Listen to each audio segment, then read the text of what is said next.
bà bong ôn chỉ lụp cái bậc nào thì đấy chỉ lụp po cặp stang đó bong ôn mà nhầm chỉ lụp tầm một tô ngày tam pet nhầm đặt nám mới riêng chỉ lụp tịt để xài nhầm chỉ lụp tầm một tô ngày nhầm đặt nám riêng chả vàสำหรับบองôn chỗ chả đã chả đó nè và chẳng cái bậc dương đam tực lên nam ấy po chẳng cố so với hai dương ca mà chỉ lụp tại mà đó bong ôn chỉ lụp này ăn bên đôi nam vì môn này bong ôn nghi nghi ấy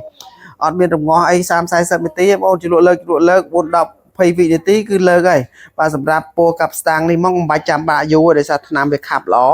បងប្អូនជលក់តាត្រឹមតែ4 10វិនាទីបានហើយជលក់លើកអញ្ចឹងមករួចហើយអឡោះតិចតិចទៅកុំយកទៅលាងទឹកណាលើកមកអឡោះតិចតិចហើយយកសដាល់ហាលក្នុងផ្ទះហ្នឹងបានហើយបាទអត់ចាំបាច់យកទៅលាងទឹកអត់ចាំបាច់រងាស់យូរទេណាដោយ30នាទីដូចជាសេរីថ្នាំលើកមុនដោយវីដេអូខ្ញុំចេញទឹកមុននេះមិនបាច់ទេតែជលក់យូររងាស់យូរគឺធ្វើឲ្យខូចផ្កាឲ្យខូចទ្រង់ទ្រាយផ្កាដោយសារវាផ្កាជោ